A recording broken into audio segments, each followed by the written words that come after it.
RM600,000 diperlukan untuk roboh flat haram komuniti Rohingya di Sungai Tekali. Sebanyak RM600,000 diperlukan bagi merobohkan bangunan yang seakan flat 4 tingkat yang dibina secara tidak sah oleh komuniti Rohingya di kawasan terpencil di Sungai Tekali, Hulu Langat, Selangor.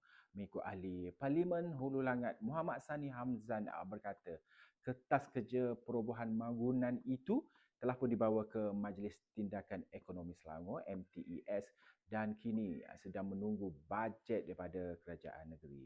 Katanya lagi dapat saja bajet tersebut, operasi perobohan akan dilakukan oleh agensi yang berkaitan seperti Pejabat Daerah dan Tanah PTD, Majlis Pembandaran Kaja MPKJ dan agensi di peringkat daerah. Kebanyakan daripada kalangan komuniti Rohingya telah pun meninggalkan kawasan berkenaan, melainkan 3 keluarga lagi setakat ini masih lagi berada di situ.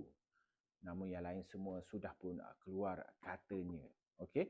Dan menurut beliau, ianya menyifatkan isu membabitkan komuniti Rohingya ni dilihat sangat rumit dan kompleks.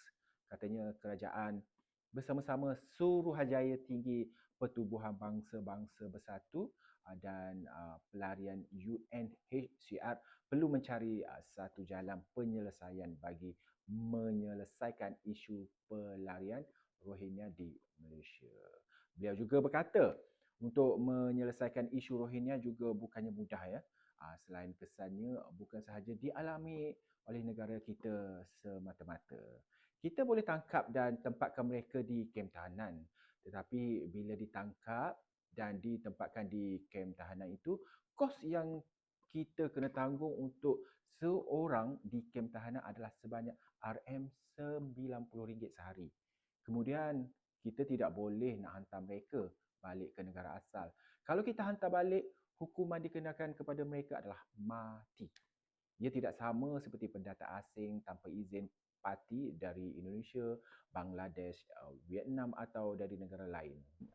Beliau turut berpandangan penghantaran pelarian Rohingya di negara ini ke pulau terpencil di Bahasan Jar Bangladesh seperti dicadangkan setengah pihak bukannya mudah.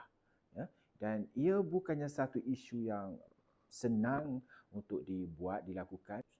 Nak hantar mereka ni rasanya perlu mendapat persetujuan daripada Pertubuhan Bangsa-Bangsa Bersatu PBB atau UNHCR.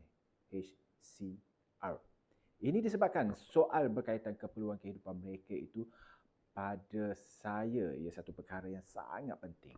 Katanya dalam masa sama, isu Rohingya seperti masalah jenayah dan kesihatan di negara ini juga perlu ditangani dengan lebih bijaksana. Sebelum ini, Timbalan Ketua Polis Negara Tan Sri Ayub Khan Maidin Pichai dilaporkan berkata, isu pelarian Rohingya di Malaysia memerlukan pendekatan yang lebih menyeluruh, membabitkan pelbagai agensi dan negara yang berkaitan. Bukan hanya penguatkuasaan oleh polis semata-mata. Dengan 197,591 daripadanya warga Myanmar. Daripada jumlah itu katanya seramai 128,200 adalah daripada komuniti Rohingya.